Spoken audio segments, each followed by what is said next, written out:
Good afternoon, good evening, good night, ladies and gentlemen, and welcome to another scene set in Edessa the Dark Crusade Season 2.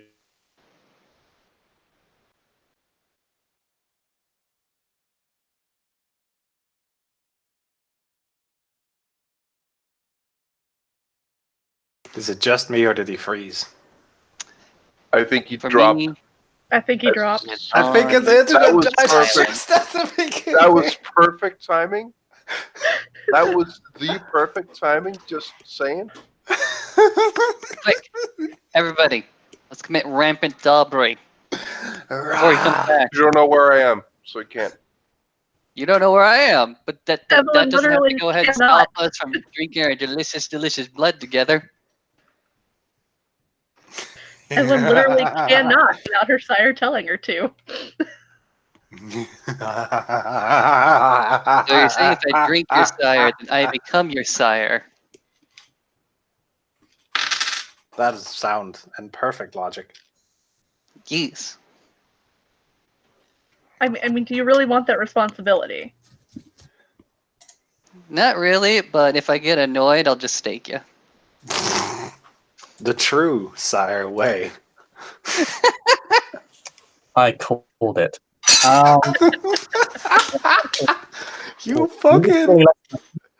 Anyway, You And it let me happened at the perfect fucking moment. yeah, the children of nope. Not today, says Malkav.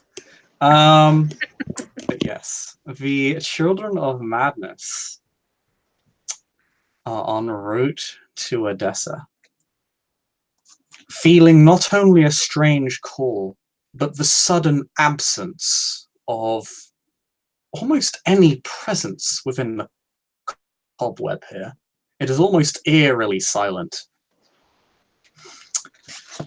As Baptiste, you have been, well, given what little you possess, struggling to make your way to Edessa over the past few weeks.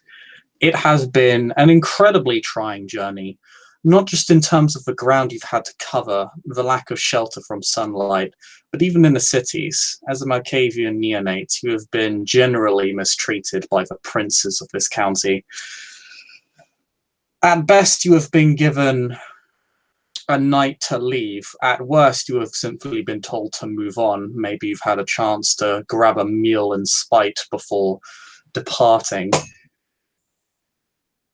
Admittedly in breach of domain, but what does it matter to these tyrants who treat you as if you were still nothing more than a slave to them? But you have made it. You are close. You are currently traveling through one of the villages that dots the land, the outskirts of Edessa, just a few miles out. The larger one, in fact. And as you make your way through, you actually see rather enviable-looking dwellings. A rather elegant-looking horse-drawn carriage with a few caravans in tow, housing, yes, someone of your clan. You can feel their presence. This place is so quiet, you can feel the noise. Even when they try to be quiet, even when they try to hide from you, you can sense them. And Evelyn, you can sense the same. A member of your clan is nearby.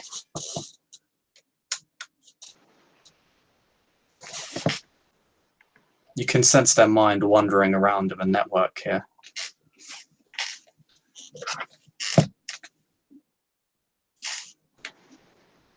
All right.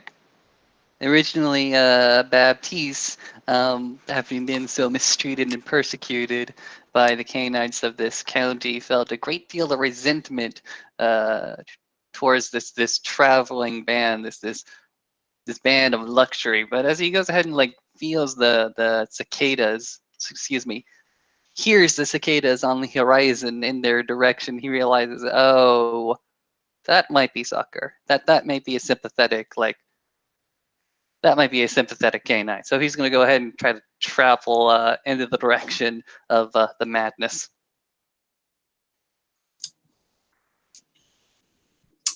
You begin approaching the caravan. As you do, you can make me a perception awareness roll. Okay. Let me check the stats. Do-do-do-do.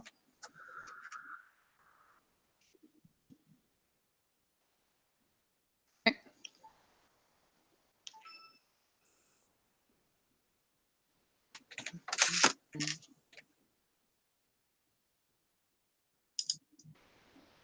Let me get the dice. Right, dice roller. Do-do-do. Fine, fine.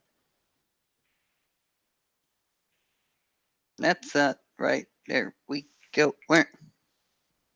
One success. Dice roller 2. Sorry. No mind. We'll make do with that roll.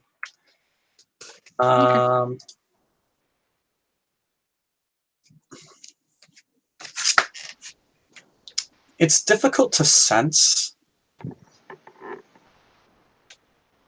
particularly given that one as young as you is not particularly well versed in traversing the cobweb. It's often more dangerous than anything else.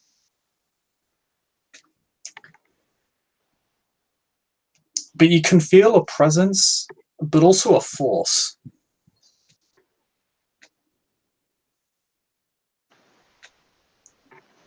Both of which are feeding back into each other. You're not sure if this force is a person or something else, or if it's just part of the presence you already feel.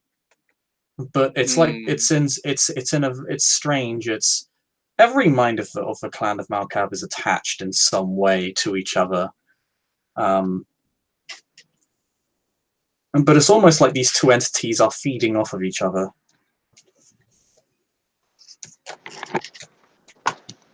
Very, very strange. Can you tell me about the people that are gathered around this caravan?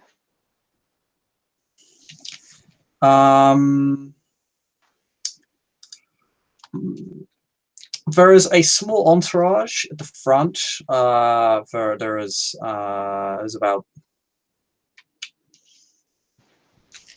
about 3 caravans, so it's not super large. But there's about 2 guardsmen at the front. There's 2 guardsmen at the side. They're all on horseback, and then 2 horsemen at the back.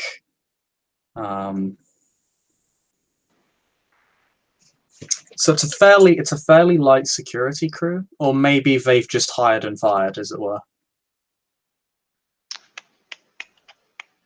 Okay. They are well armored and well equipped. And the caravans look fairly the caravans look like regular caravans, don't look particularly opulent, but the carriage has some has some degree of wealth to it. It is something that would be fit for the upper classes. Okay. Okay. You notice the windows have curtains and they are closed, and it is, well, very dark. Windows, curtains, very dark, carriage. Okay. So this is what I kind of like to do. Okay. I'd like to go ahead and travel around obfuscated too, because I haven't seen presence, and sneak my way to the windows of this particular carriage. Okay. What's your level of obfuscate? 2. That's it. Yeah, 2. Yeah, no problem. The models don't notice you on approach. If you approach them, they actually subconsciously ride around you. As you look up to this carriage. Again, it's fairly wealthy looking, Western styling, You're not sure what country, what nation, but it's certainly not from around here. Okay. Okay. Um, The curtains inside the window or outside the window? Curtains are inside the window, in the Okay. windows. There's one on each side. The windows are on the doors. Okay. Okay. Well, if that's the case, I'd like to go ahead and just simply tap, tap, tap at the window with something particularly hard, like maybe a bit of coin, actually. Enough rattling to get some attention. When you do that, make me a quick wit stealth roll. Difficulty. You're trying to be subtle about it. It's only 5 to keep your obfuscate up. Okay. Yeah, in physical interaction of things does actually risk obfuscate. It would help if I rolled right. Evelyn, however, you're going to hear this either way. You're actually just getting up. You've been asleep for most of the journey so far. You've laid in.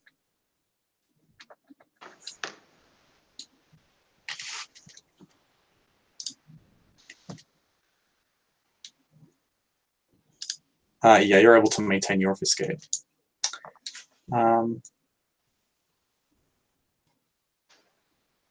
Yes, you tap on the door. The mortals don't seem to notice. They seem to look. They see one of them looks towards the door, but doesn't seem to notice you. They don't make any movements towards you, and then they just end up going. They just continue their escort. But yes, Evelyn, you hear something on the doors. You're very groggy. This actually wakes you. You've been sleeping in the carriage. It's actually been quite cozy. It's large enough for you to sleep in quite comfortably. Your sire is just looking towards the door. Yeah, she would kind of give a little tug on his sleeve, kind of looking over at the door. She's very clearly tired, but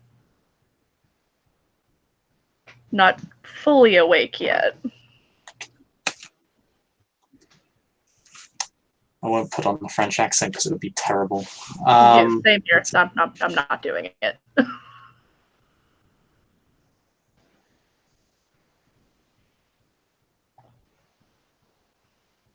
Oh no, darling, my please, go back to bed. I believe we are just being momentarily distracted. She would nod a little bit and just kind of settle her head back into his lap. He kind of closes his eyes for a moment.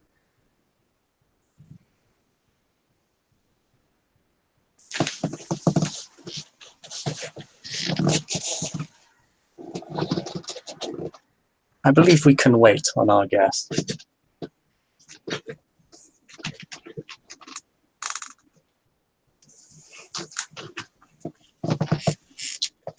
And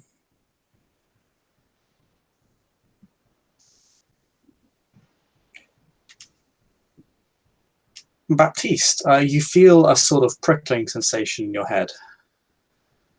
It is as if something is trying to interact with your mind, but it is allowing you to choose whether to let it in. Okay. I'll go ahead and let it in, but the first message that, or the first thought that crosses Baptiste's mind is, can I come in?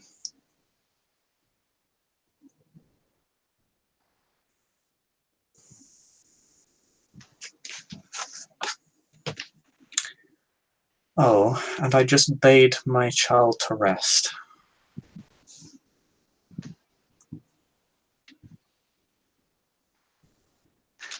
Good sir, the travel has been long, and my feet are quite bloody. Would you offer hospitality?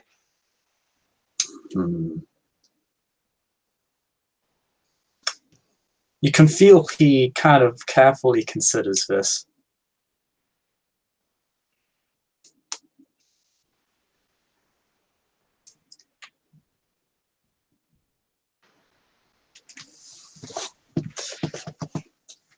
It would be wrong of me to reject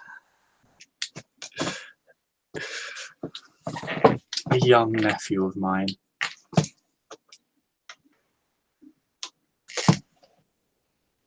Very well. I thank you very much for your graciousness. And he's going to go ahead and fiddle with the door if it goes ahead and opens or not. The mind feels slightly tested, but will open the door for you. This probably will break your obfuscate because you're kind of fiddling with the door a bit. But which just surprised the fuck out of the guards because they didn't really know you were there. Rather, they always knew you were there, but now they're just suddenly paying attention to the fact that you are there.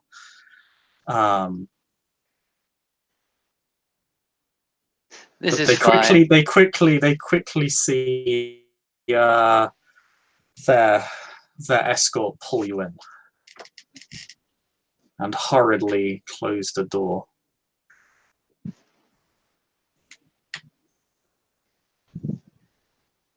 And Evelyn, this time you are pretty rudely awoken by the door opening and closing shut pretty loudly.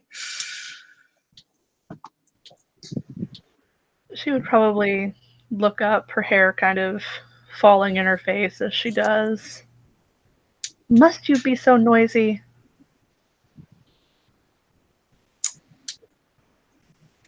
A nephew of ours. I couldn't refuse. Okay.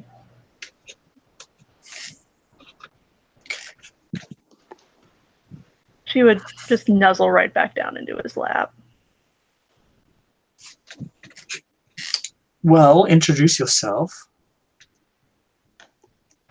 Yes. I'm called the Baptist. I am of the Broken Mirror. I am a childer of the Pale Sage.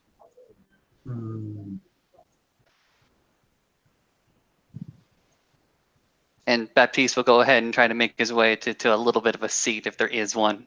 There is. I know your sire.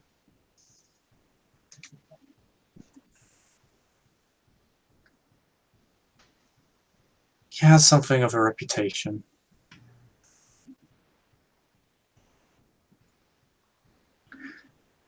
He looks down towards his cohort that's just kind of leaning on him and just goes, well, introduce yourself.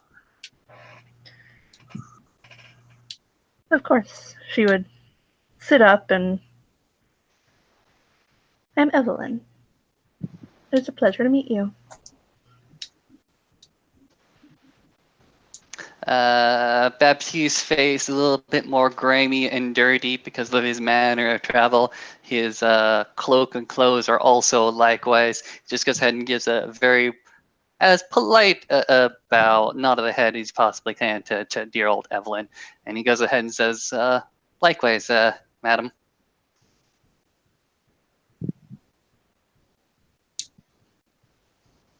I am Evelyn, sire, Corin Tinlock. I'm sure you've heard of me.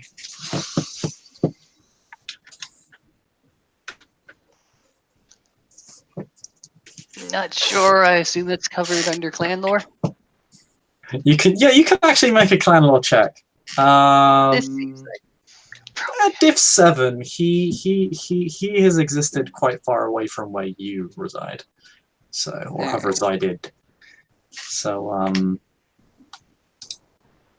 oh well, 3 8s. Those Good are 3 job. Yeah, you have heard of him. He's only gained any notoriety recently, but that is because he has recently reached elderhood. So he is what would be considered an old member of your clan by the standards of canine society. You're not sure of his exact age, but you know he's at least 3 centuries, and probably less than 4 if he's a young elder. All right. Baptiste will go ahead and say, as far as I understand, you are a rather esteemed elder of our clan. I am humbled being in your presence. He nods, pleased, and says, I respect your courtesy. If only more folk were like yourself. Baptiste will go ahead and shrug. I presume you have heard the call and the sudden silence that followed.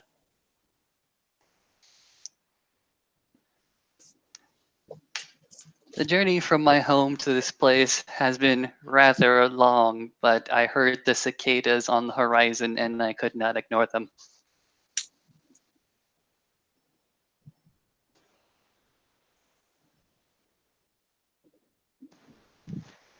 There is,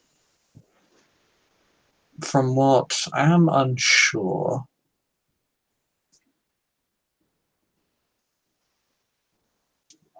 but I believe a reckoning is upon this place. And if it was able to reach me, well,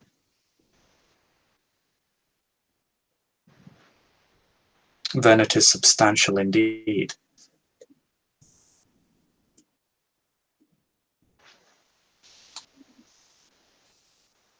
Baptiste is going to go ahead and have a look on his face as if he's attending a bit of a lecture and just simply letting the lecturer continue on. He's sitting up bolt straight, his eyes directed towards the elder, not in a predatory fashion, just as in, oh, I am an empty vessel, please fill me.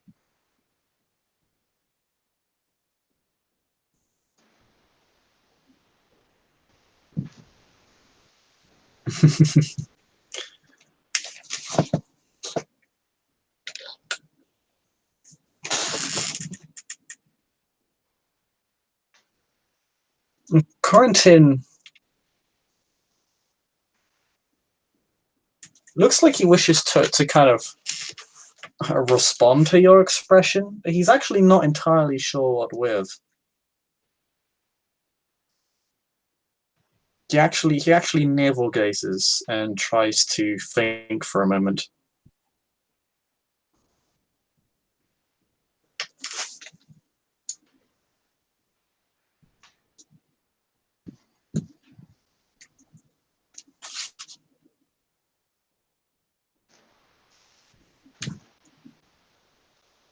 The pause is long, by the way. It's almost like he's not filling you at all. I mean, if you think Baptiste is going to interrupt the silence, you are mistaken.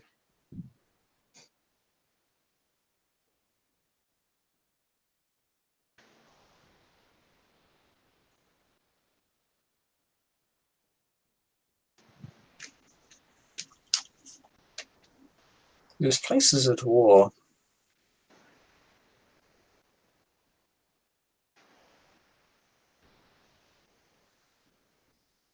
It's already claimed us.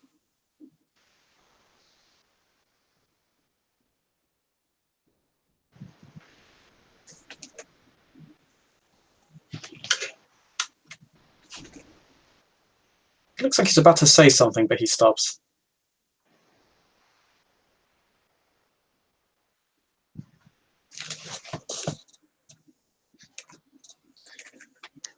And he shakes his head. There is no point in me trying to make sense of this now. Very well. Do you know anybody in Edessa? I mean, Edessa? I did. Do you fear that they are no longer amongst us? This place is silent. It used to be very populous here. This is not the first time this place has gone silent.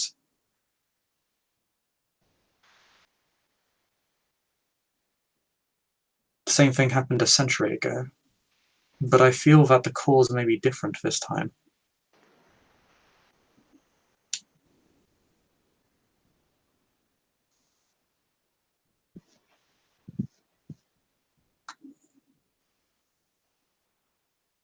Evelyn, you're sitting there silently, yes? Yes. Can you roll me perception awareness? Yes. Can I do. love making Malkavians roll awareness.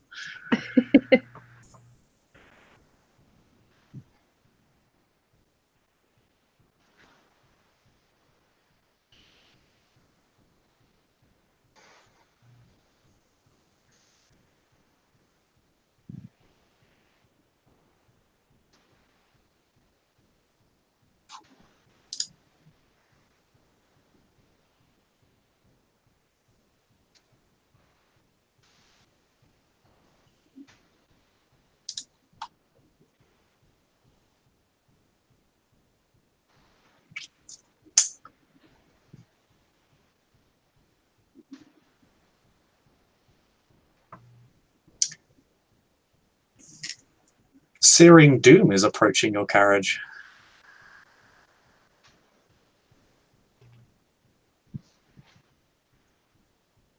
She would tug on Corrinton's sleeve, looking up at him, worried. Yes, what is it? There's something approaching. I don't like the feeling. He looks out ahead, literally at the wall, directly, almost like just off to your right, Baptiste, like he's looking directly, he's looking at the wall behind you. Baptiste will go ahead and politely tilt his head away from the elder's gaze.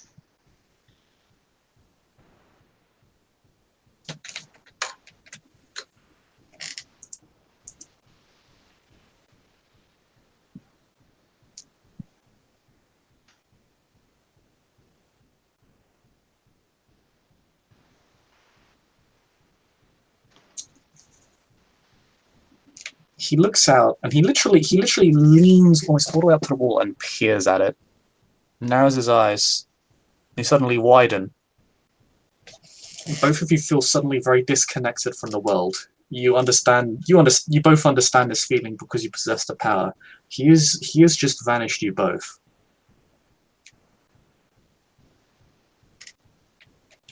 Neat.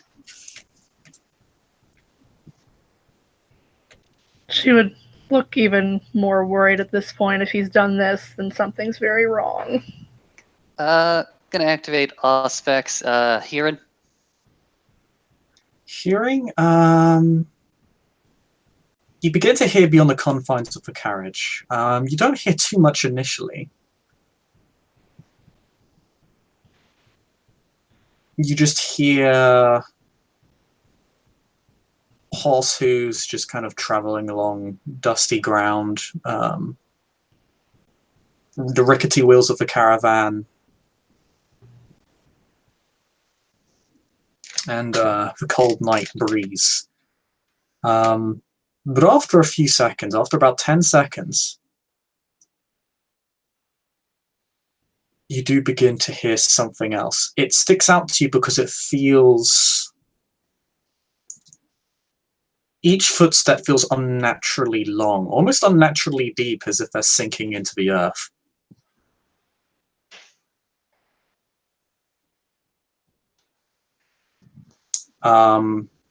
Evelyn, your sire, what he does, he doesn't push you off him. What he does is he readjusts you to sit up straight. Or rather, he tells you to do that. While trying She to would maintain his obvious state. pout a little bit, but she would do it.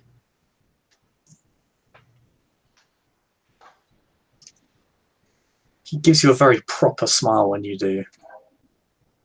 Like as in, very good. Well done.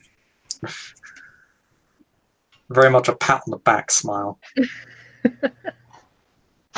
And, yes,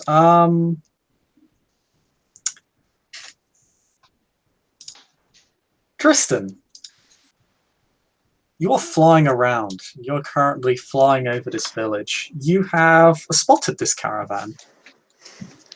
or rather the carriage and the two caravans that follow behind it with a lightly manned entourage.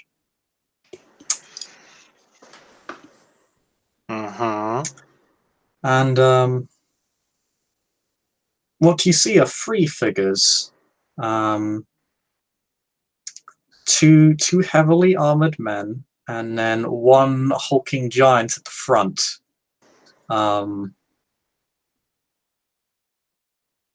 Like 7 foot tall or larger. He is massive. And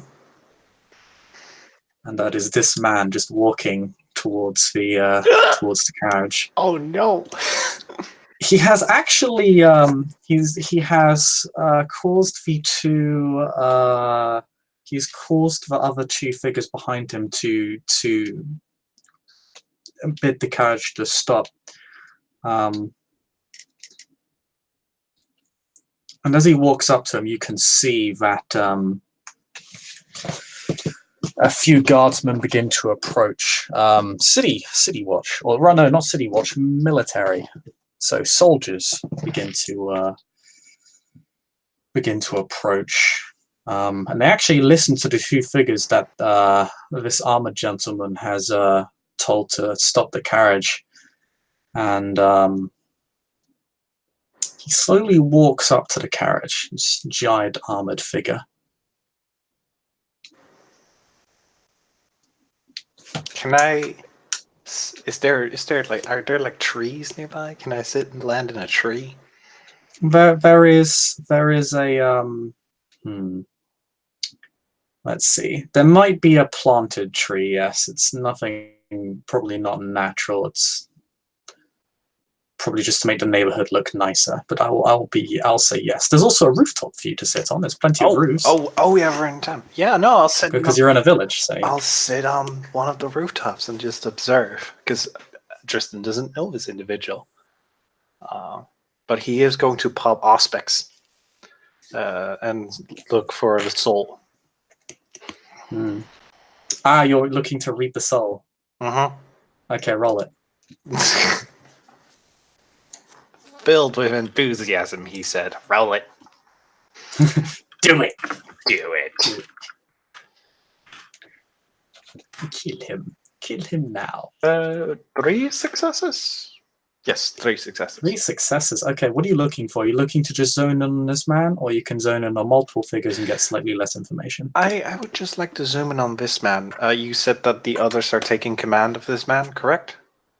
Or taking command The from others him? are taking command of like a small group of soldiers. Looks like they're kind of setting up an impromptu checkpoint. Okay.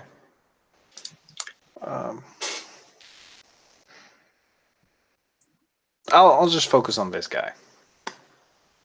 Okay. You got 3 successes. So his aura is pale.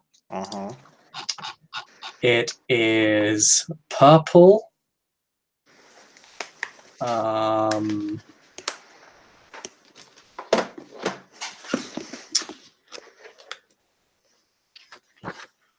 Lavender and dark blue. So he is aggressive, conservative, and suspicious. There are also pinpricks of red.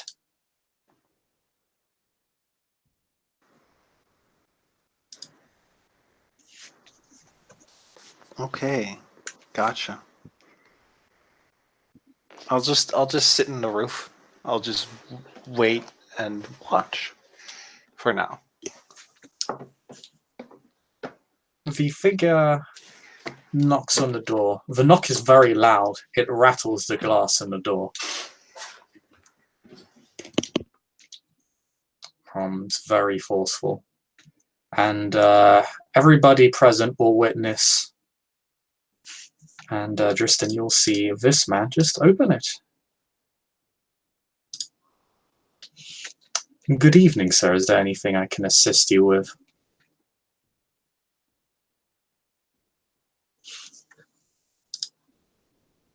This figure just kind of... His eyes twitch to the back of the carriage. It's a very brief scan of the carriage.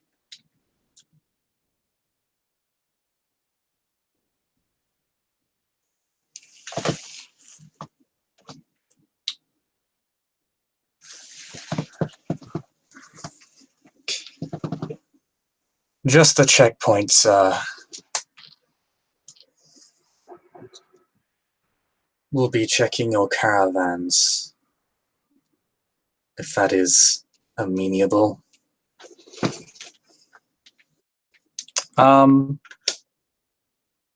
Evelyn, you know when Corentin is annoyed?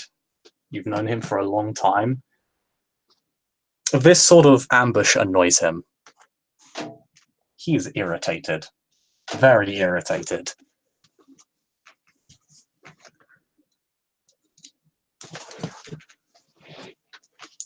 And knowing him well, you know he's judging very carefully as to whether to take a very, very direct and aggressive approach with this man.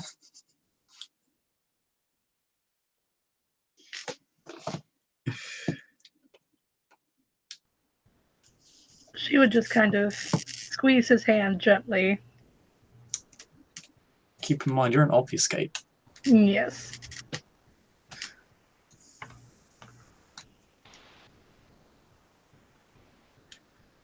You can actually attempt to squeeze this. How would that work? I think it. I think you'd have to roll it. Yeah, roll with stealth, difficulty 5, because it's not a particularly overt action.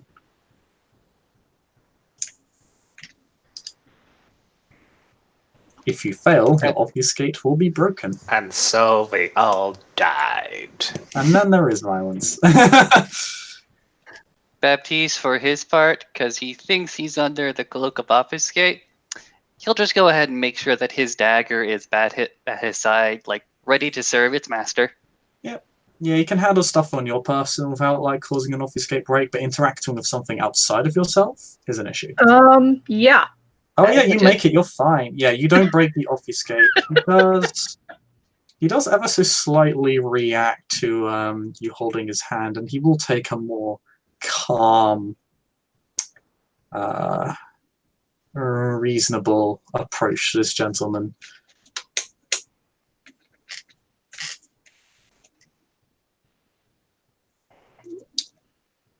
Why, but we are in Edessan lands, I see. No cause to make a fuss. Although you may not find too much, we have travelled quite far.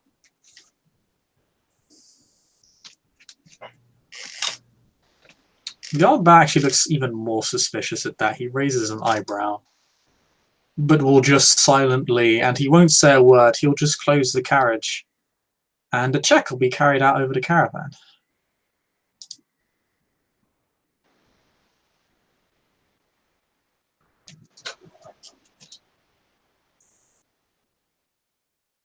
Will open up again after a few minutes.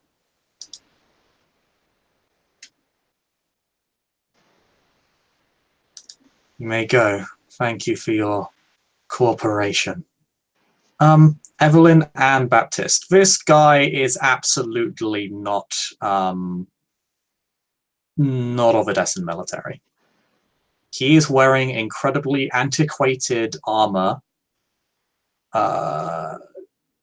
Old chainmail, the rings slowly falling off. Some have been snapped. It's slightly, it's lost its shine. Parts of it are rusting. He doesn't speak with an Arabic dialect. He is a foreigner to these lands. He is absolutely huge. Interesting. He's taller than the carriage. He's had to lean down a little bit. Can we try to go ahead and get more detailed precision about the date and origin of his armor with if you have crafts, blacksmithing or weaponsmithing, or smithing in general, or if you have academics history. Out of my league. All right. Well, then probably not. No. You know he's not of these lands, and his armor certainly is not. Gotcha. Yes, you can. You can, Dristan. Yes, you can.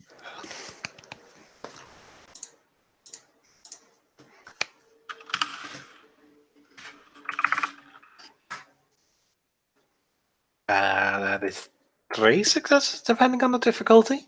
What are you rolling? Is it, I assume it's academics? Yes, it's an academics history check. Okay, this is, this chainmail, it's from the west, from what you can tell. Not entirely sure where in the west, because there's a lot of overlap in design. He's actually wearing a tabard, but it's blank. He does not carry any coat of arms with him. Rather almost as if it's some sort of holdover. What you do understand is that this armor is probably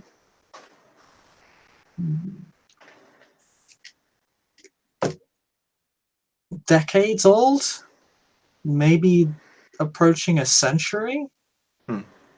It's been used a lot.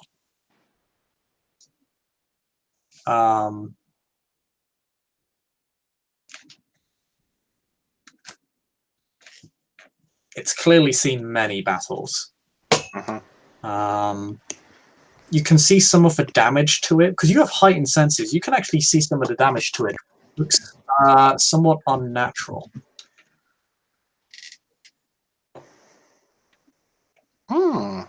You can see the scratchings and markings more endemic of your clan or the Dismisi than any mortal weaponry. There are also places where it's been scorched.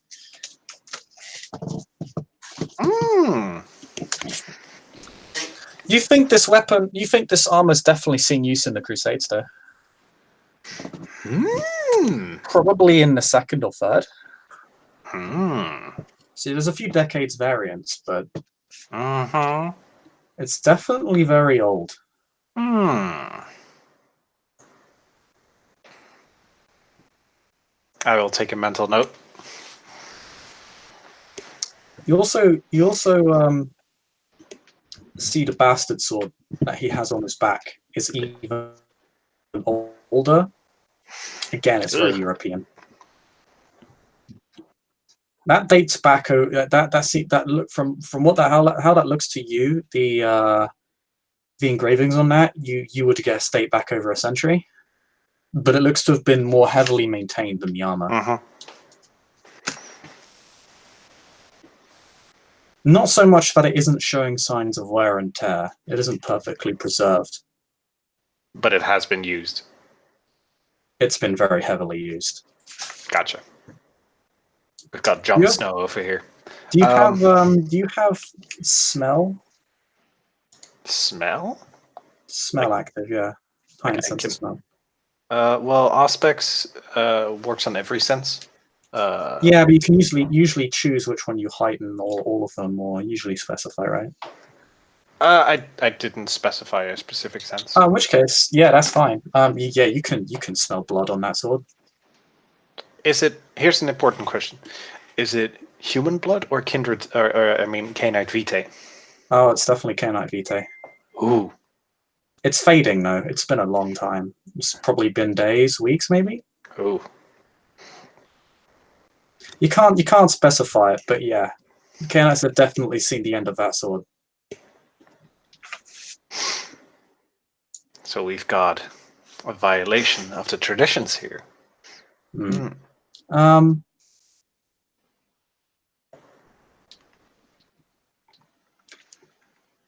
But yes, and the figure who talks to him, this gentleman, he actually seems quite healthy. He has a healthy pallor to his skin, and he seems to breathe and such naturally. Okay. He seems very sure of himself. But yes, eventually the armored gentleman will come back. He'll say, "Thank you for your cooperation. You may go now," and will simply close the door without really paying much respect to either of you. One, because he doesn't know Tristan's actually there, but the person he is aware is there. He doesn't seem to respect all that much. And Evelyn, you know that really pisses off your sire.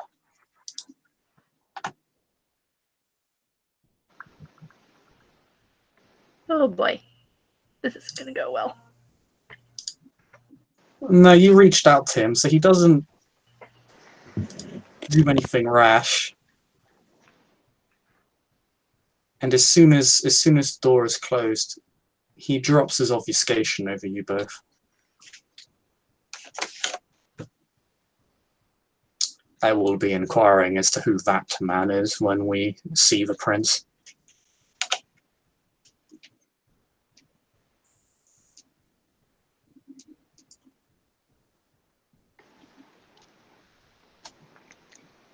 Prudent course of action. How soon will we arrive in the city?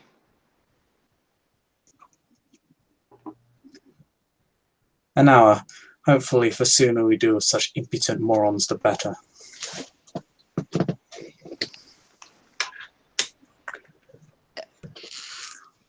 I will claim ignorance on matters of importance. It is no concern of yours. Just know that he is no friend of ours.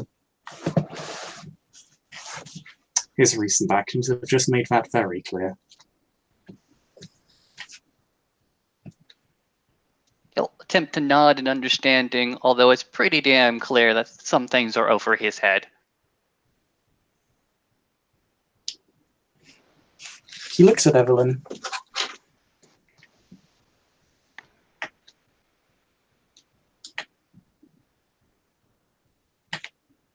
Well done.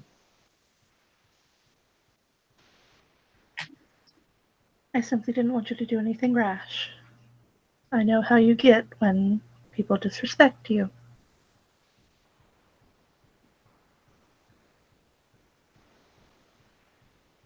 He was quite rude. He was.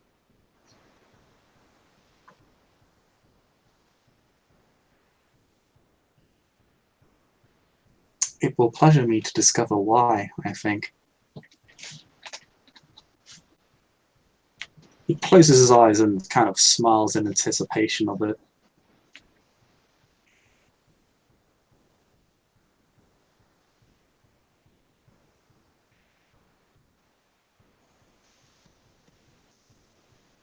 That man hides real pain behind his otherwise stoic exterior.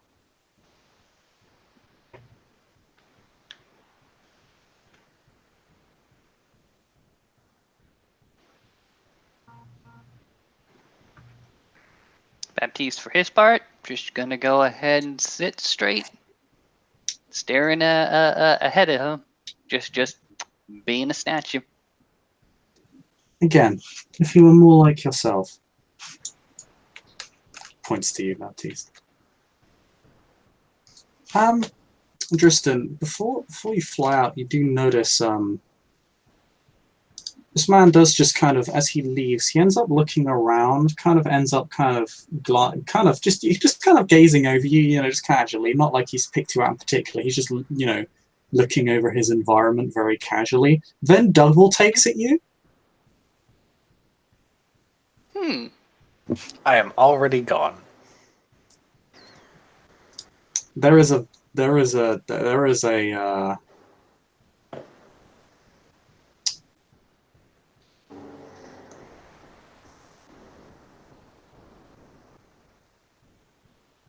rather aggressive-looking smile, but he takes no action towards you.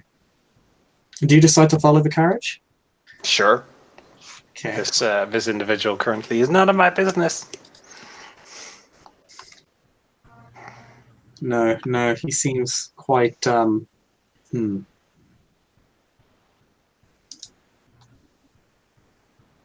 unpleasant. Yeah. But I will give you something as you fly away. As he looks at you, and you begin to fly off.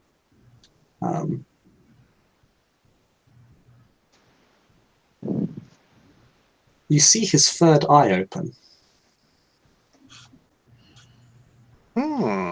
Almost as if it were to take action against you. It's a human-looking eye. It does not look particularly demonic or cruel. Well, that's telling.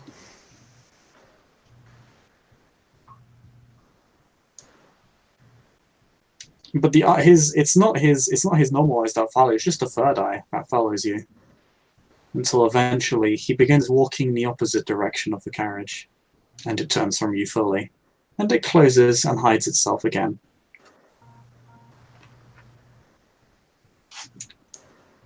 You can tell, like, the fact that he opened it at all was almost as if he was ready to do something. But the fact that nothing happened probably implies he chose not to. Maybe because you're in the air. Probably, right? He can't do anything to me here, right? It's not like he can jump really high or anything. Yeah, it's not like he has potence at the wazoo. Nah, it's not like he doesn't have all the potence, right? No. No. No. Leaves you be. No. I'm gonna fly after that carriage. Just Yes, and the carriage does enter the city. And, yes. The carriage will begin making its way through town. I'll just get the map up real quick, because I will tell you specifically what direction it goes in.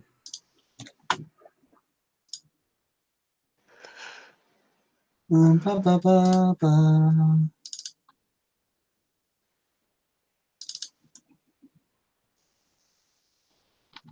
God damn it, map, where are you?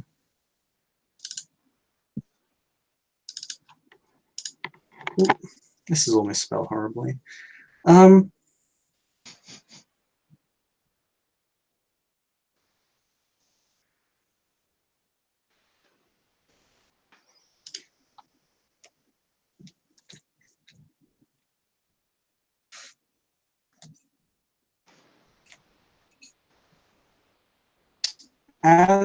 Yeah, you enter through the Southwall slums on the west side.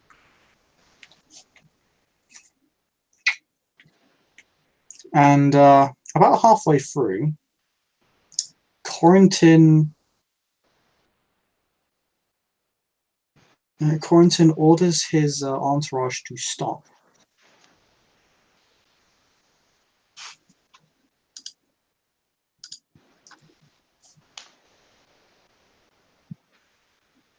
This is where the origin of our travel lies.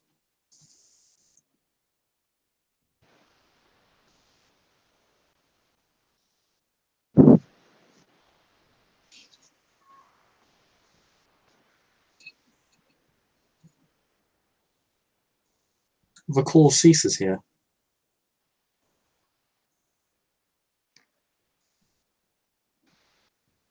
Baptiste is just going to go ahead and bow his head, and we'll go ahead and simply say, if that is the case, then I'll go ahead and make my leave. I'll no longer go ahead and make use or exhaust your grand hospitality, good sir. No, stay with us a while. You'll want to be with us when you meet the prince anyway. If we meet the prince. If it is at your pleasure, then I will. Corrington gets out. You're in the middle of the slums. Only Baptiste looks like he should be here. Madeleine, you actually have a lot of business in the slums. How's it going? Oh, it is going well. Madeline is wearing her dark cloak. Actually, I should get the proper overlay up. One moment. Because even with all the commotion, she is out in the streets. And she is currently not in her armor, so there we go. And yeah, she is in the slums at the moment. She's walking with two men, walking a little bit away from her. But she is talking to the homeless, the beggars, people literally wasting away. Probably pretty close to death, some of them. But she seems to take her time to talk with people, it seems.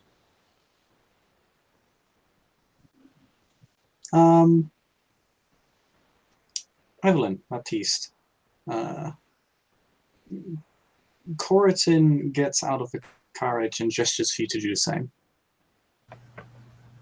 She would kind of peek out, It's horrible. Pick- This place smells pick- like crap.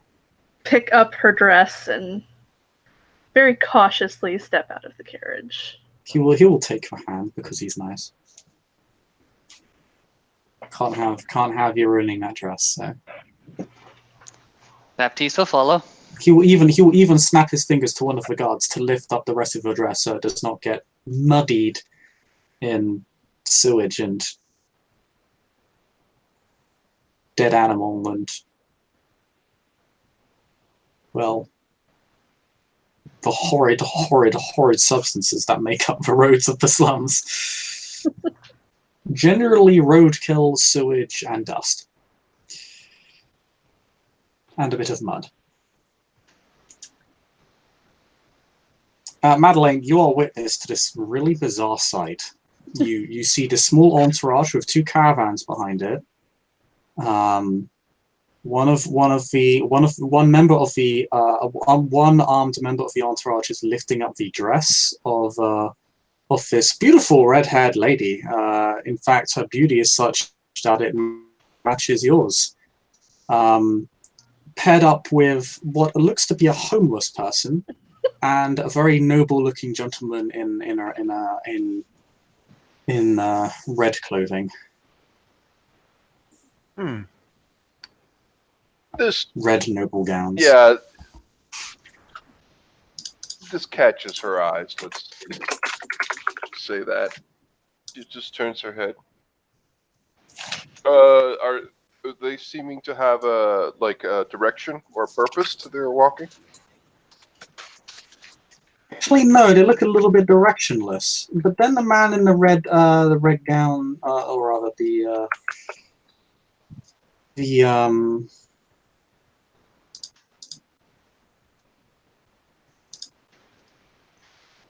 it's more like tunic and leggings. He looks towards you, and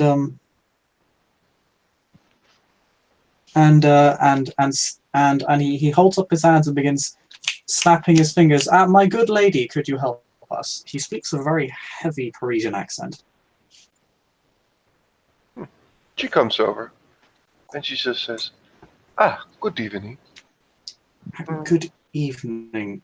Would it be possible for you to be so kind as to point us in the direction of the Malkavian Primogen? She just pauses, looks around. I'm guessing there are people here. Yes. Perhaps we should. Might you want to accompany me for just a moment? Certain things in the city at the moment would perhaps call for a more private gathering.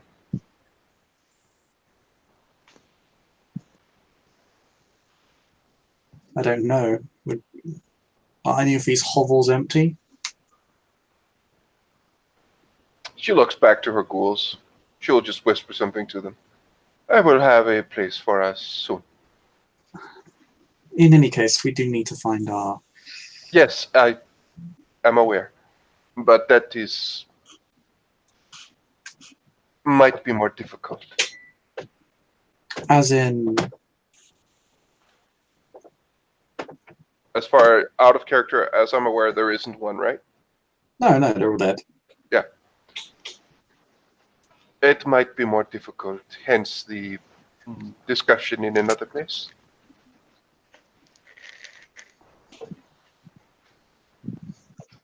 He just kind of looks to Evelyn. He looks to Baptiste. Looks to the guardsman holding up. Go ahead and throw his hood over his head, and he's willing to walk anywhere. he looks to Evelyn and the guardsman holding up her dress. Chris, I'm assuming that I can get somewhere relatively secure that's at this part of town, right? You'd need to talk to some people. It would take you a bit to set up, maybe like half an hour. That will be communicated to people. Madeline will just say, it will take a while. Well, we haven't got all evening. I am assuming that you would also wish to visit, well, make proper introductions. Yes. Perhaps you should go there first.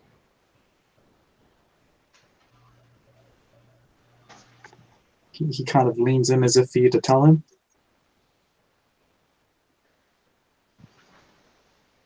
I feel like I'm pulling fangs here. No, not at all. I am just, there are certain news and certain things that would be not, this is not the best place for such things.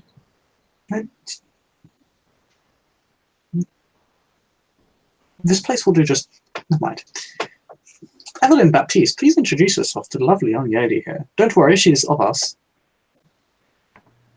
Madeline Go would ahead just look around at the people and just look at him like, should we not retire to somewhere else?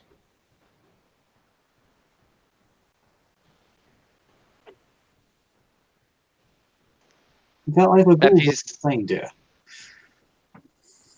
No, there are people here that are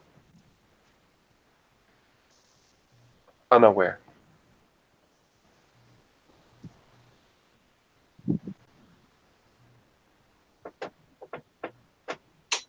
Yes, and that's... Just out of character, is he assuming that everyone around us is Gould? No, he's just referring to his entourage and yours. Okay, so there aren't anyone else around?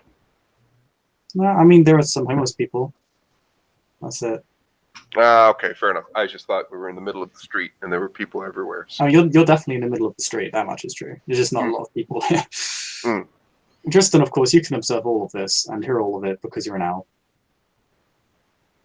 Hoot hoot. Do you land anywhere or do you just like fly around? I'm just on a rooftop. It's not a rooftop, being an owl, being a hoot. Being a hoot. But yes, this is my childer, Evelyn. It is a pleasure.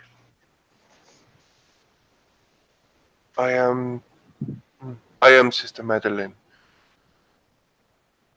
And she will just give you, and she won't give you a hug, but she will just curtsy and get very close. She will whisper, Encila, clan de sombra.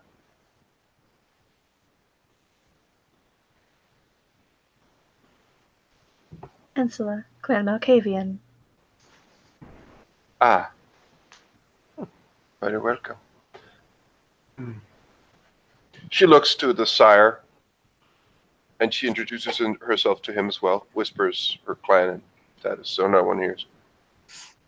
And she will also introduce herself to Baptiste. It looks very out of Baptiste place with these two.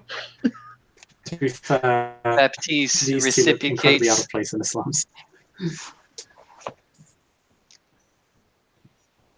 I assume you have. I am. Please go ahead.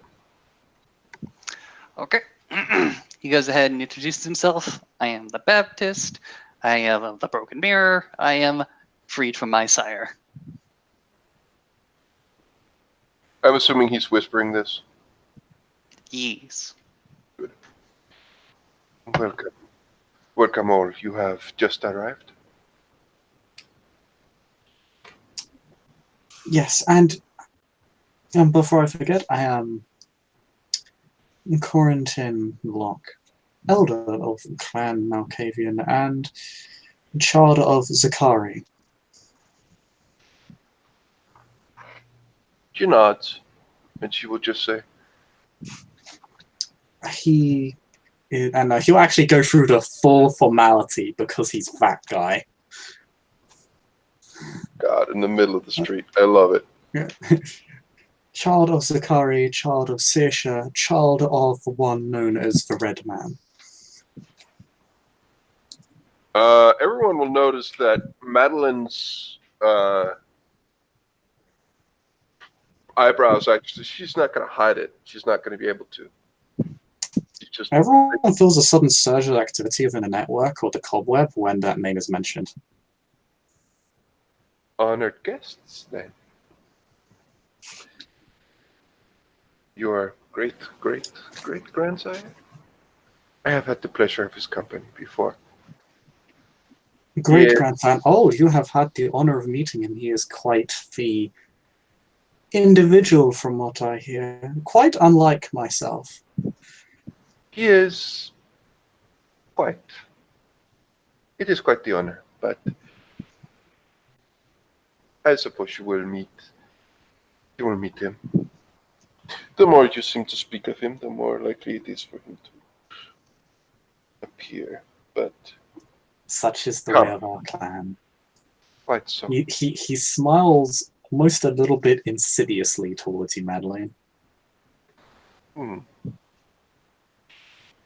The reason I cannot take you to meet your primogen is that there is not one.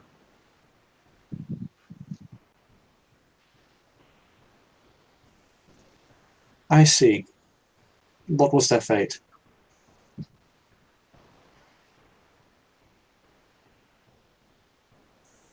I am supposed by no death we know somewhat little at the moment. But it is not the only clan who has made this. I recently rescued one of my own clan and another from Clan Ventru, along with others, from a pyre. This city is at war. I know.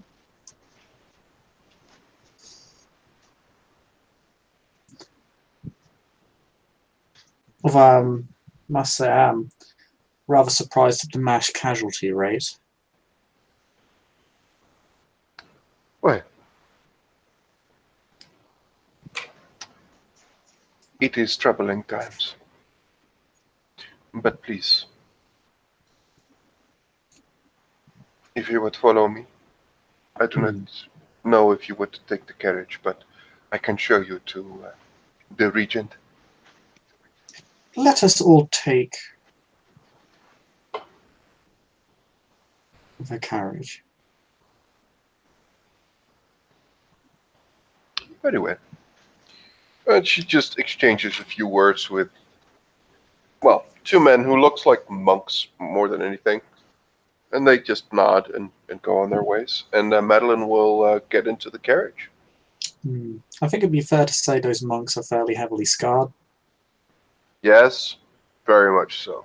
Okay, yeah, everybody notices they're heavily scarred. Yeah, these guys look like they've been in a couple of scraps in their lives. That's just, yeah. Oh dear.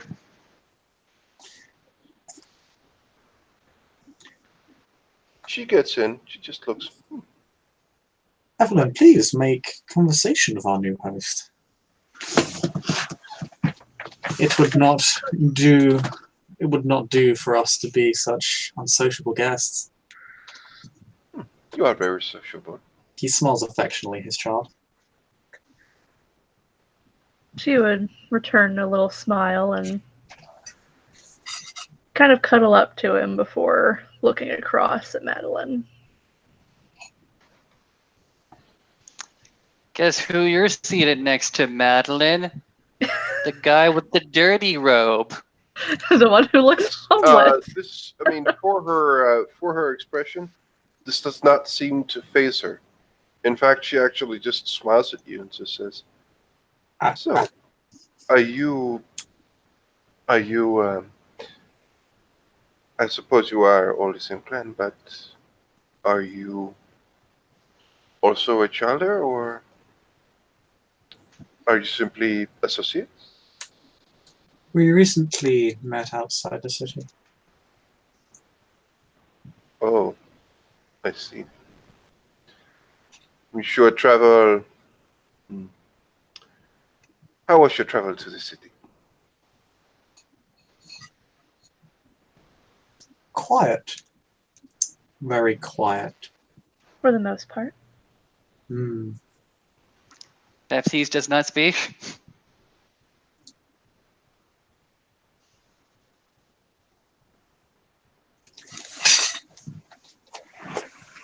And it is good. With all of the recent developments, I do not believe that all are so lucky.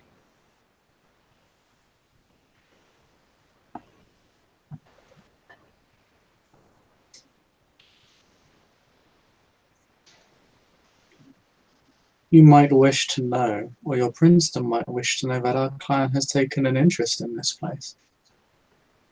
Perhaps that is why the former Primogen has vanished.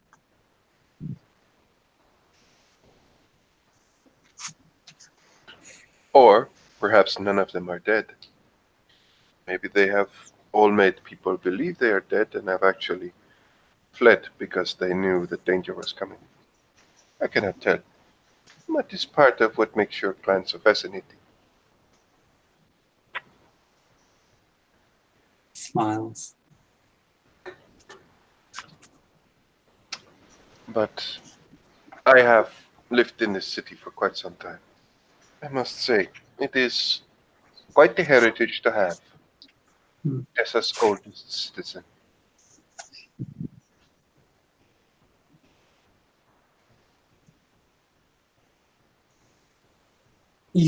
I presume Madeleine is taking this group to the Seneschal's domain? Yes. I mean, that would be the. Yeah, that would be the. She would go to the Seneschal first because you can't just bust into the prince's place and just say like, "What's up, y'all? It's new people, y'all." I mean, you can, but Yeah, I'm not the going. Seneschal has You kind can, of but it like... seems like a pretty terrible idea. Yeah, Seneschal's kind of taken over new introductions for a while now. Yeah. Yeah, so everybody will be entering the Seneschal's domain in the west side of the Merchants District to go through. The environment to everybody, apart from maybe Baptiste, becomes significantly more pleasing to the eye. The roads are cleaner, the guards patrol the streets, there is healthy business on the streets even at night. Some shops even remain open quite late into it. In fact, this place is almost a little bit too well maintained. It really is just a very pleasant neighborhood to be in, it looks like. Very safe, very prosperous. Tristan at this point will fly off to somewhere else because I gotta go, guys. Bye-bye, owl friend. Bye-bye. Bye.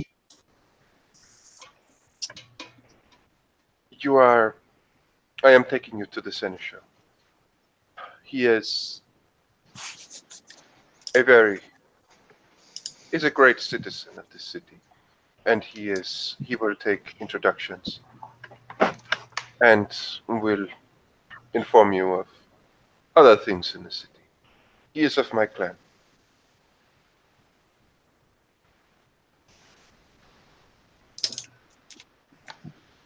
Actually, something to note to the Malkavians. When you hear his name, there is an uptick in activity. There is attention paid to the name. Interesting. The sensations and voices that you hear urge caution.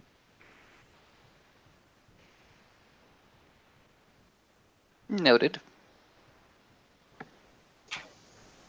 She would make a little mental note of it.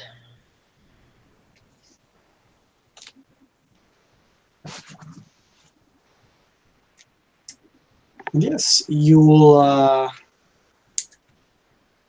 arrive at one of the merchant district's spires. It has several spires dotted all over the district. Something there. To put it simply, it's basically places where the nobility do business. It's kind of like a shop. It's kind of like modern day equivalent would be a shopping mall for very rich people.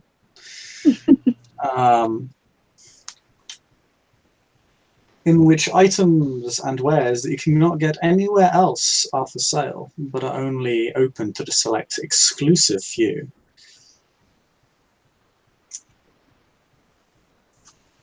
beautiful, just this literally large but beautiful spire that goes up many floors, carved out of white stone, with a brass top, a brass roof, brass looking. When you enter, you see the incredibly fine,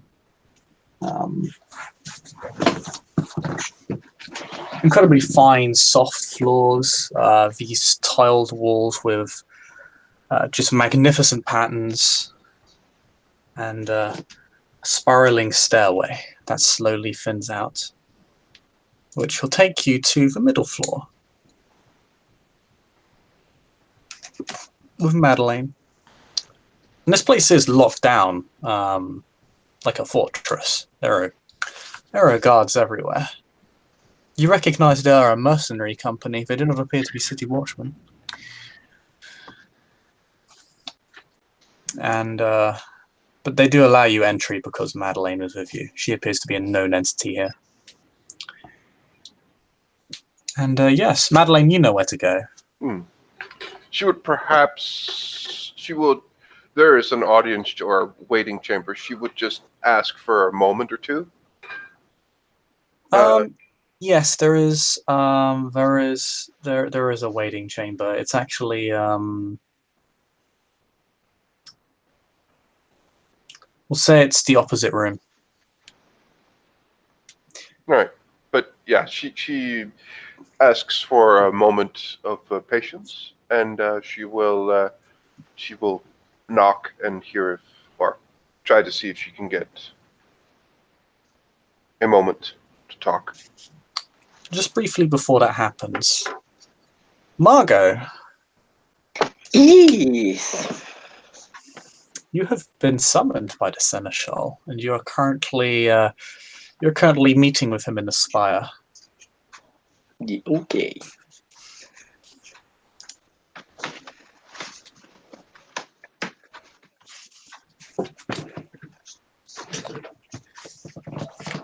Upon seeing him, well, we know the sort of influence you are under. Yes. But yeah, so what do you do upon seeing him, first of all? She'll bow, as she usually bow pretty low. She knows what she likes. And who do you present her most beautiful smile?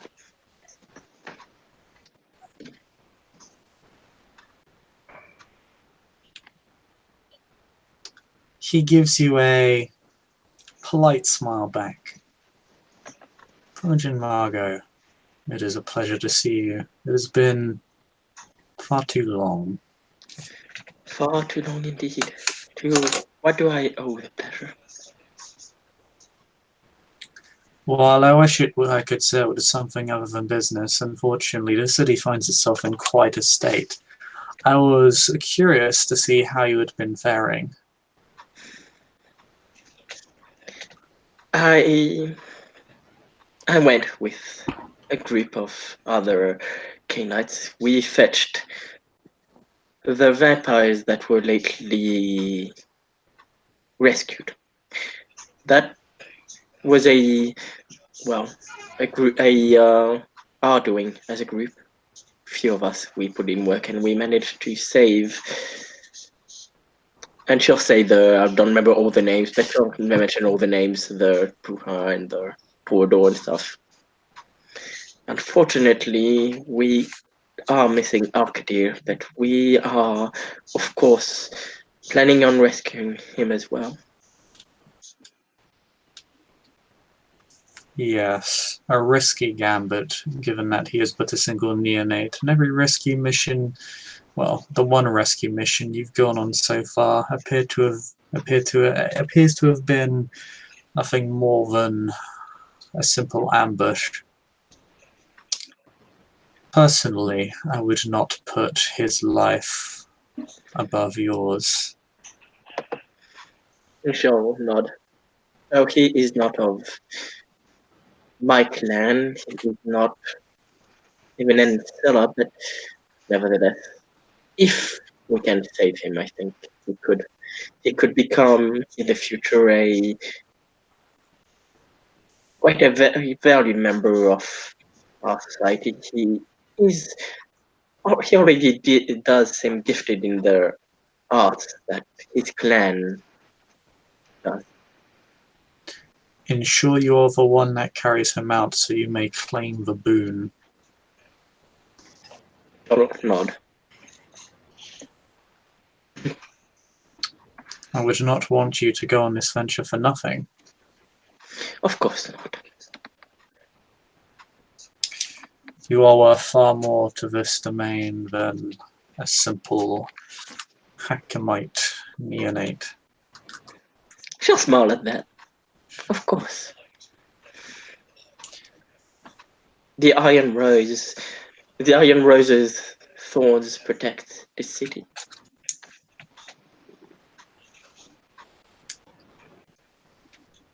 And her service is noted and appreciated. Very much. But speaking of roses, you have won a great boon at Constantinople. Indeed. Sorry, shit, forgot her name. She's the character by character, not the character by character. Priscilla. Priscilla owes me a life boon now. However, it seems she is still under the bound of her sire. Will still keep an eye on her. We know what she did, what happened last time, and what her sire tried to make her do. What have you done with her to ensure that such circumstances cannot reoccur? She is in her room. She is left. Well, I could not leave her there every night, but I do make sure she is safe. And when I come in, I am always careful. I take my time about making sure she is not under the influence. I have seen how her sire makes her act. I watched. You noted in your BB that you bloodbound her. Yeah. Oh, sorry. Yeah. I wasn't sure because I wasn't sure if when she was three steps when I bound her, if we could bound her at all. Yeah, you can. Okay. I have bound her as much as I could without, with the bound of her sire still being active.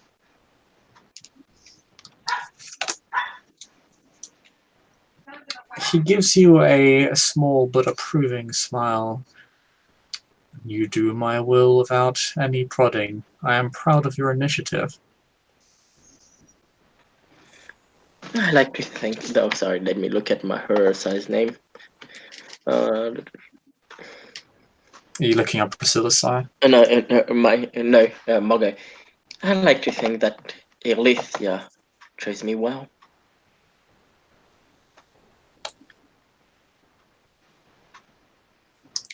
I would like to think I have chosen well. Well, that does not even come to question, does it? Good.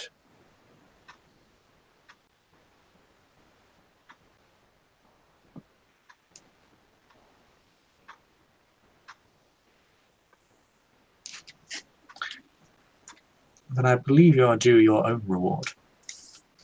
And he will take out a knife strapped to his waist. Simply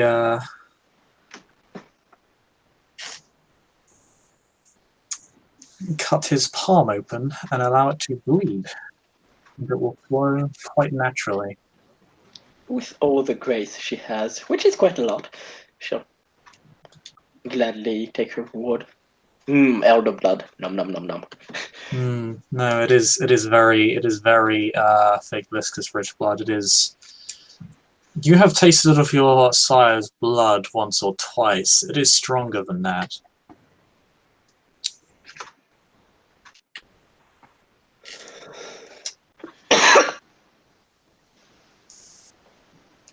And you do feel a strange sensation when you feed off of them this time. Can I make any sort of roll to know what it is? No, it's unfamiliar to you. Okay. But it doesn't harm you. Is it a good strange or a bad strange? Or You're just not a sure. strange? It may take a little bit of time to find out what exactly is occurring. It's literally like your blood is sort of turning in your heart, but it's not necessarily like it's in pain or anything. Okay. Almost just like there's some sort of strange change undergoing your heart's blood. And yeah, he simply allows the blood to drip off of his hand, and for you to continue drinking for a good 30 seconds until Madeline, you knocked on the door. Yeah, she knocks, and she will not open until such a time where she is allowed to enter. One moment. He will heal the wound on his hand. Take out. He will grab several napkins from the desk. Give one to Margot for her to clean up her own chin, and to clean up his own hand. And then he will simply place it into some into a pigeonhole in the desk. You may come in. The Primogen of the Toreador is present. She comes in, and she will curtsy to the both of them. Primogen, Okay. my seneschal. He'll gesture for Margot to take a seat, and she does. Margot naturally is very polite with you and takes a seat. We have new visitors, my seneschal. Excellent. Send them in. Who in particular? Three members of the Broken Mirror. Ah, An elder, an ancilla, and a neonate, from what I can tell. so the void is to be filled, and so soon. Fascinating. Will you receive them now? Yes. What happened, Margot, is that basically before the doors opened, the seneschal simply healed his wound, cleaned up his hand with a napkin, gave you one, allowed you to clean yourself up, and then simply stuffed the napkins into a pigeonhole. Okay. And yeah, when Madeline comes in, Margot will of course smile her and courtesy. Yeah, and Madeline would just say, "Shall I show them in?" He looks to the Primogen, if you wouldn't mind. I am always one that looks forward to the company, if they are here in peace. They are right outside. Then by all means. All right. Madeline will lead the three newcomers in, and she will introduce everyone. She will introduce the seneschal first, and then the Primogen of Clan Toreador.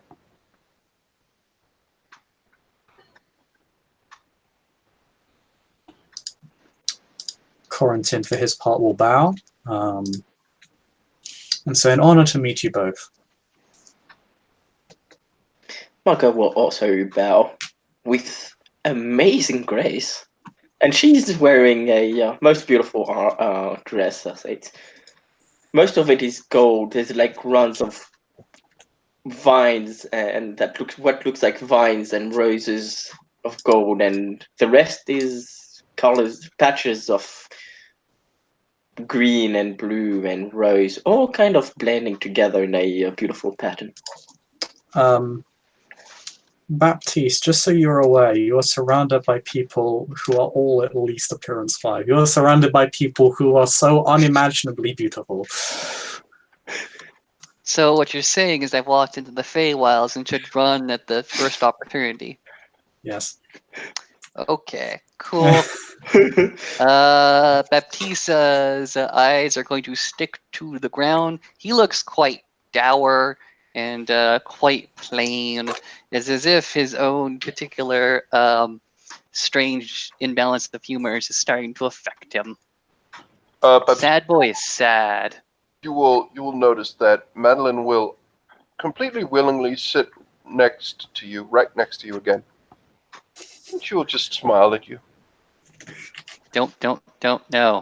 This is terrible, terrible horror stories about smiling at Malkavians. You don't want to do this. Oh, Madeline has asked Malkavians of worse, trust me. She really has.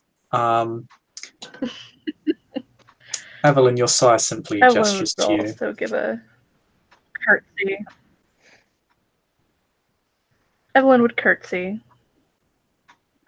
Yes. The seneschal, for his part, looks largely as he does in his overlay in large white robes, of a red sash around his waist, sandals, a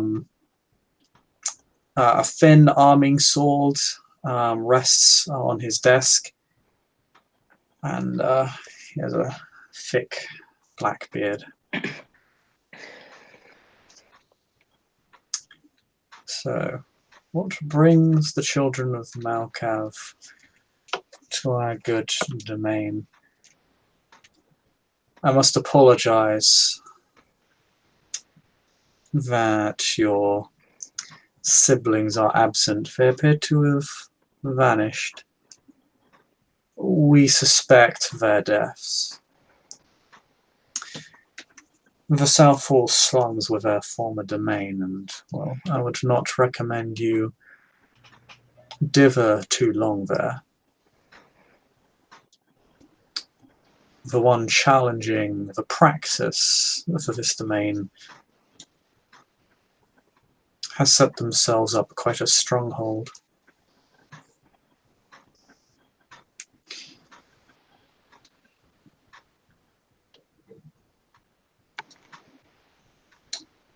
But I have prevented you from answering my question. He looks to he looks to Baptiste and Evelyn first. He seems to pay Corentin due, but Corentin just kind of gestures for Evelyn and Baptiste to answer.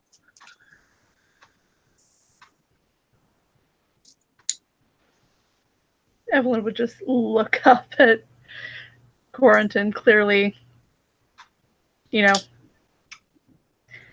Help. quite sure what to say.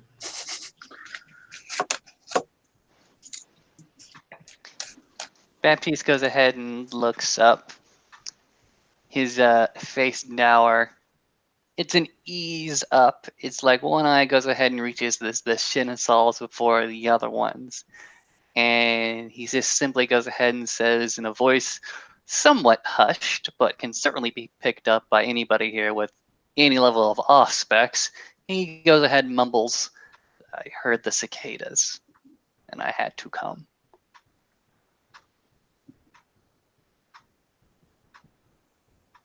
The seneschal nods in an oddly understanding fashion. Is it the same for yourself? He gestures towards Evelyn. Yes, yes.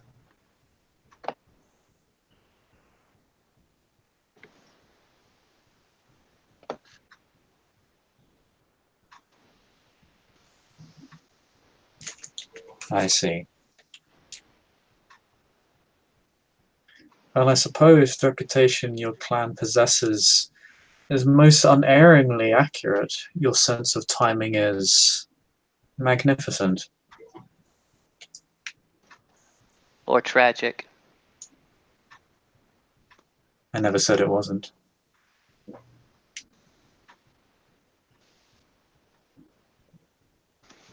Those two are not mutually exclusive. They are more wise than me.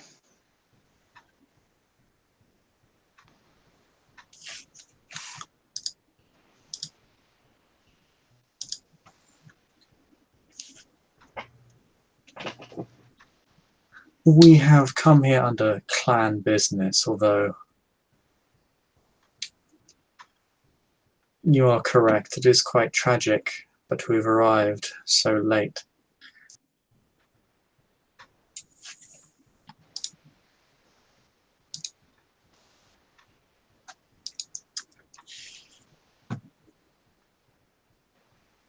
Yes. We will need the help of all present if we are to defend our domain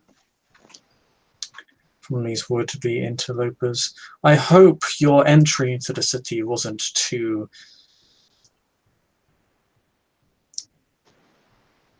well, for lack of a better term, violent. There was a roadblock. A very old knight who lost his banner a long time ago stopped us. Would have destroyed us if he knew better. I believe I know the man you are referring to. There He is is old. there is a sigh from Madeline, but that's it. I am impressed in your ability to have some him. He sees much. It was the gal, our dealer Eldest here, gesturing towards the elder Malkavian. Seneschal looks at Evelyn to confirm. Not myself, it was my sire.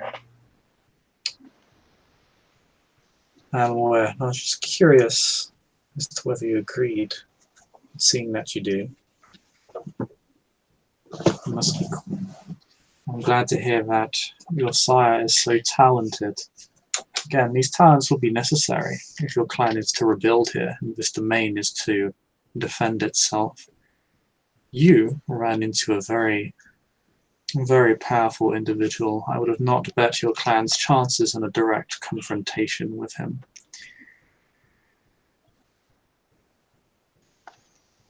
Tell me, do you know who he is? I am unaware of who he was. He Look acted as if over at approaching. Baptiste. Sorry, I interrupted.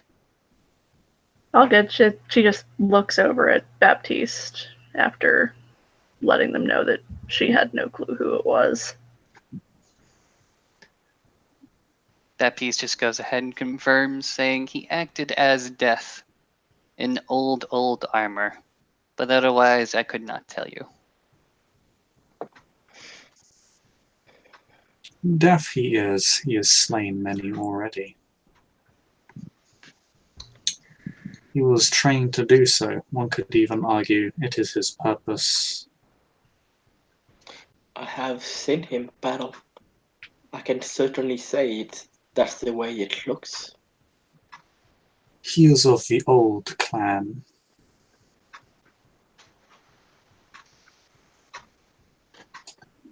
A dying breed in changing times. Because you have Kindred Law 2, everybody knows that Kindred Law 2 is something of an old term for salubri.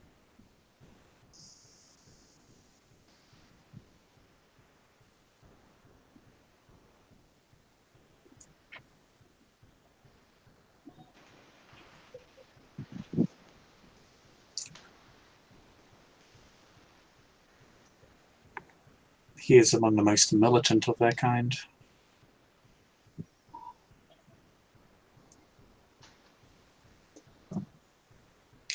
Even one as old as I would be cautious confronting him directly. But I am glad to hear that you have made it past him.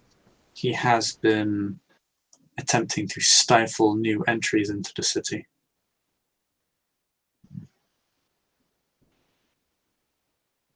But I see the wiles and unpredictability of your clan have shone through once more.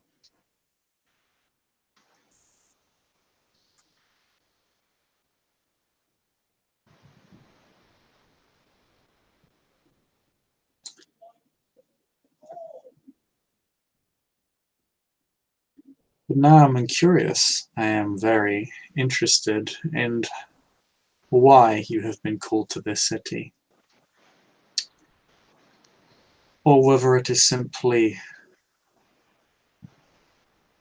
the fact that this place is in a state of chaos and is such naturally attractive to your clan.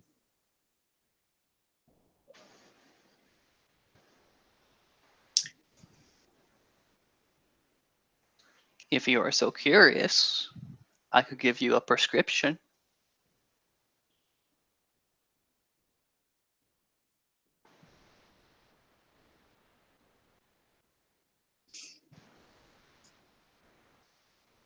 We both know that is not the most harmless of offerings.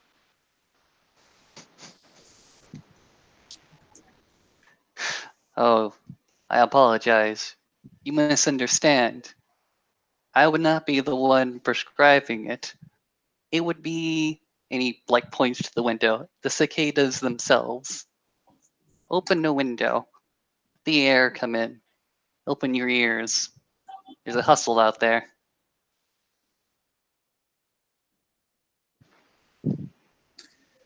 With due respect, I do not need a window open to see that.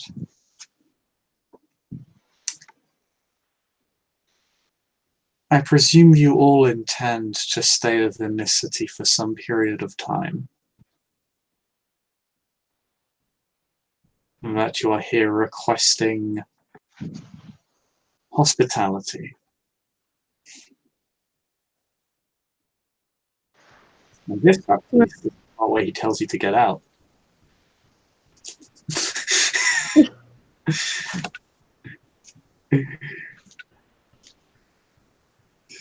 No, he doesn't. Yes, Evelyn, you're about to say something. As long as my sire stays, I stay. Such loyalty is a rare thing in this domain.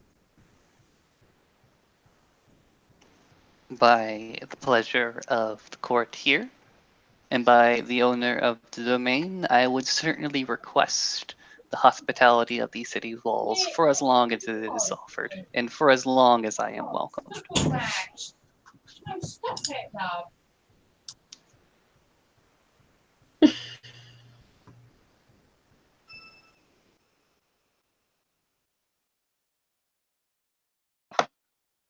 We interrupt this because the seneschal has a chat with his mum. There's actually some people having a fight outside. Oh. I was waiting for them to calm down. So holy shit. Wait, that was outside? Holy shit, that was loud. It was. I was like, Christ.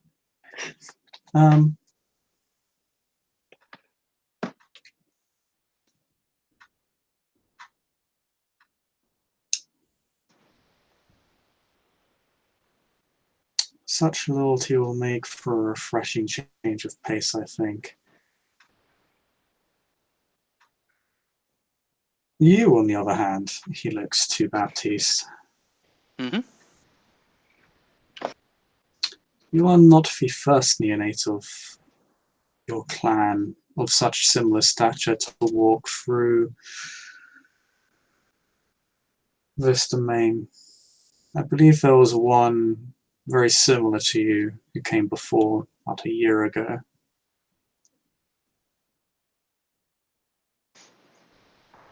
I see. I am ignorant of this particular member of my clan, his or her or their or them reputations. He was of no importance and accomplished nothing. I hope that you will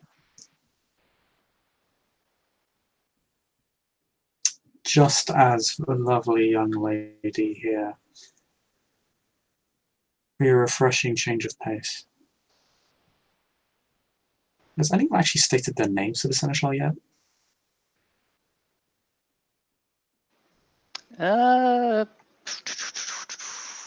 Unless there was like formal introductions.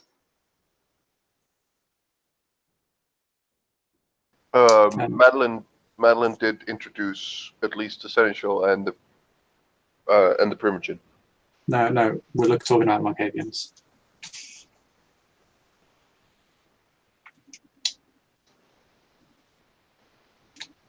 But before I may admit you, I would at least need the courtesy of knowing your names.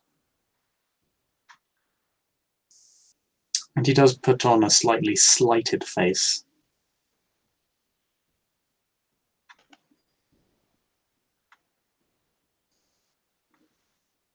Because no one has actually told the Seneschal their names. And that is kind of insulting. I am terribly sorry. Evelyn Lister.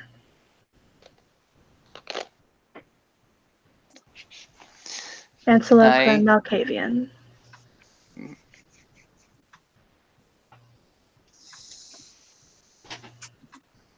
Alright. After her, Baptiste speaks up, saying, I am known as the Baptist. I have been recently freed from my sire, and of course, I am of the Broken Mirror.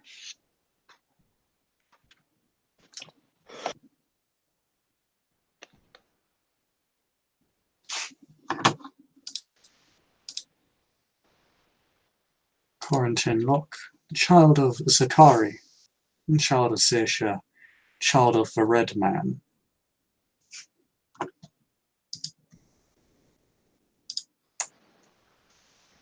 The Seneschal actually chuckles.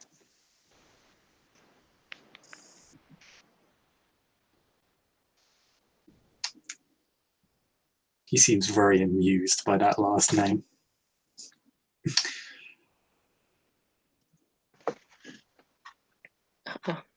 The red Well, man. Oh, I'm sorry. not sure if I have no choice but to admit you or no choice but to refuse you.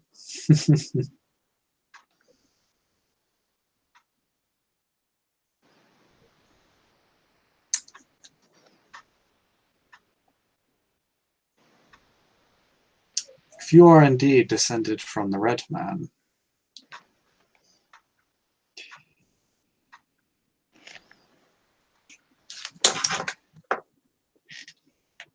then it is even more obvious that you have a purpose here. One that I would like to see play out.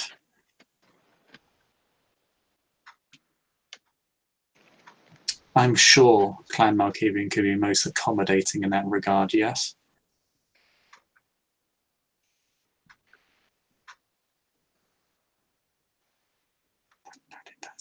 You should answer. You should answer. Answer the question before it kills you. Yes, of Baptiste course. is waiting for the Ancilla to go ahead and answer before he also answers. There you go, good neonate. This kind of what's up. See? Sorry. See? I'm waiting. I'm waiting my turn. My point in line is at the bottom, at the last.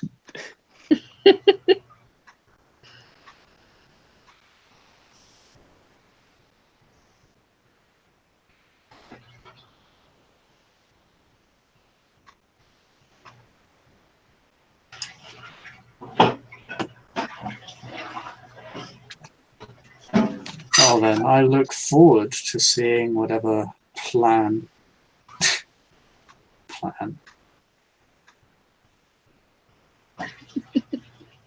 whatever sequence of events the Red Man has in store for you, if he indeed knows.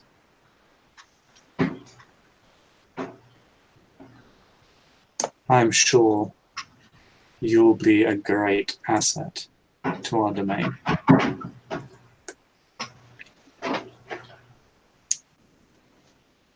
Because I am not one to let assets go to waste, nor am I one to allow liabilities to linger.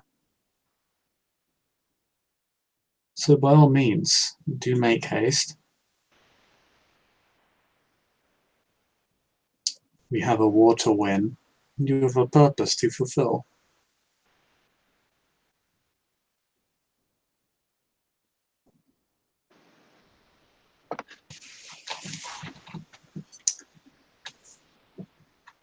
Just will simply bow.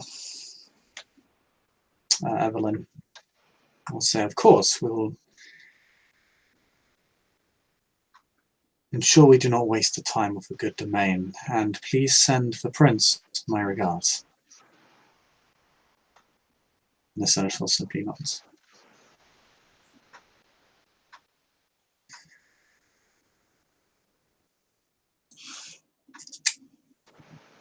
Then you have my permission to remain within the domain.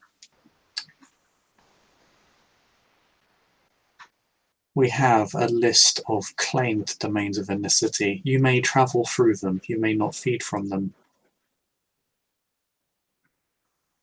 And the Canaanites therein may have other decrees and edicts that may be in effect within their respective domains. But you may travel through safely so long as you do not linger.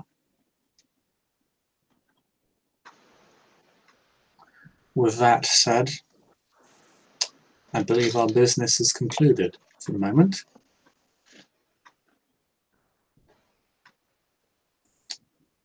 You may take your leave.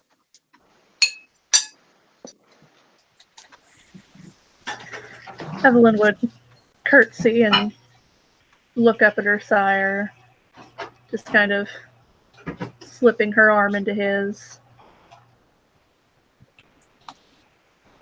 Baptiste, for his part, head low, eyes round, excuses himself from his seat as politely as possible.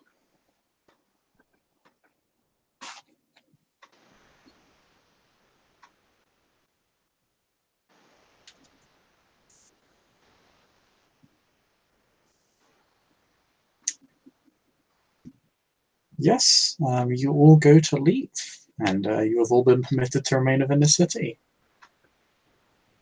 There is one last question, specifically for Baptiste, because Evelyn and I have this covered, because they have money. Mm-hmm. Where's Baptiste going to be sleeping? He's gonna go ahead and rent an apartment, at least for the night. He's gonna go ahead and, given the rest of the time he has for the night, make use of those floorboards, get them loose, and just make himself an impromptu grave. So basically going to take our room at an inn and then sleep beneath the floorboards. Yep. Sounds good. Madeline will actually follow you out, and So, she will actually just hear Baptiste where he's sleeping. But if he begins to say something like, "Oh, I'm gonna," describe what he does, then she will just nod and seemingly just say, "Well, then sleep well," or something to that effect. If Malka, I could Malka, dream sorry. sweet dreams, Baptiste says, looking at Sister Madeline, he would go ahead and say, I would dream of you. My dreams are not my own, and they are a somber sort. Well, there are Did you say places, if need be, that you might be able to, at least for a while, borrow to sleep if you require it. But please, welcome to the city and do enjoy your time here. But please, she will give you a location or directions as to how to get a hold of her if you need her.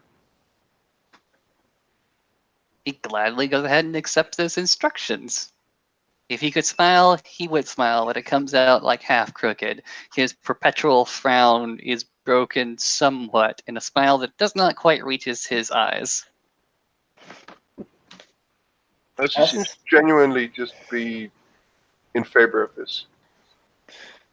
As for Margot, which I think she would, but if the senator lets her leave with the party, she'll before leaving them say, and if any of you wish to speak to me off or just relax, I have a bathhouse which I use to, well, host when people of our kind wish to gather or even just have a word.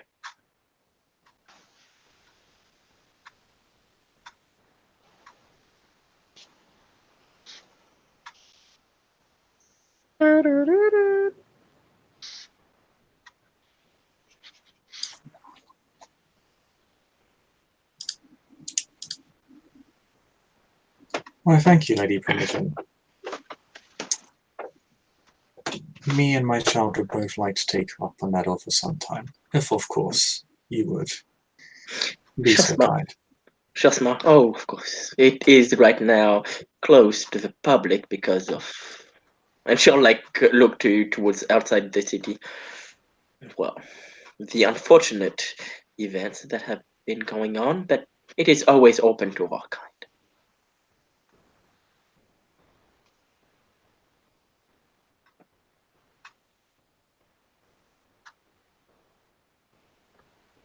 Give your name and I will make sure you're let in. Of course. Well, thank you very much. Me and my child appreciate it most dearly. I look And I forward like to. I look forward to having the pleasure of your company then, both of you. And she'll smile at her because she was mostly talking to him. But when she said that, she'll smile at Evelyn. Evelyn would return the smile. Sorry, I'm kind of staying on mute because baby is on my lap. So Yeah, I mean, Rubbish. kill. Oh,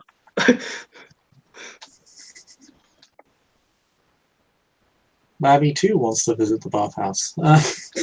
clearly, But yeah. Oh, he's really eager. Yeah. actually, he just wants to chew on the chair next to me. I mean, Margot has chairs, right? yes, yes. We can accommodate this. But yes.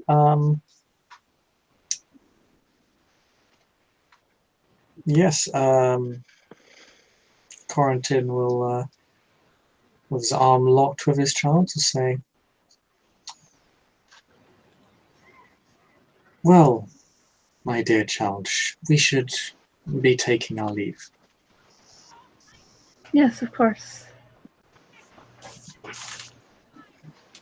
If that is what you wish.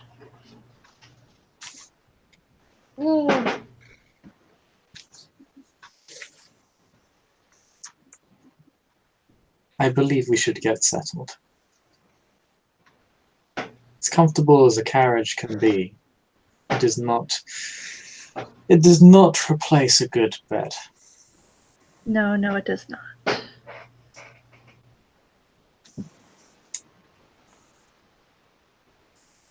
Clanmate of mine, Baptiste, Mm-hmm. do you have a place to stay for the evening? I have a few ideas where I will retire this evening. Very well. If you find yourself with nowhere to stay, you may join us, if needs be. Thank you for the offer, dear eldest one. I may take you up on it one of these nights.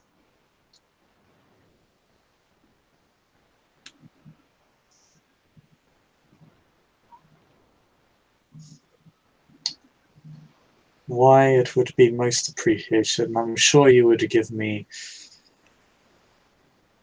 you would give me the severity such hospitality as you. But I digress. I am keeping all of you from your business. Have a pleasant evening. You as well, good sir. And Baptiste, if given license, is going to go ahead and attempt to just simply disappear into Edessa's city streets. It's as a member of the clan of Malkavian, it's a trivial task.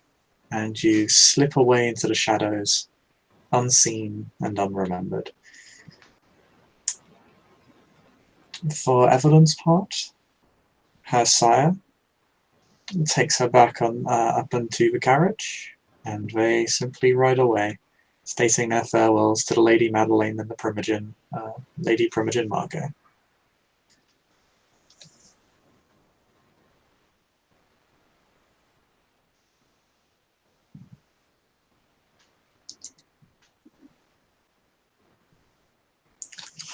And I believe that is where we can end our scene. Thank you guys for playing. Thank you for watching. We'll see you all next time. Bye bye.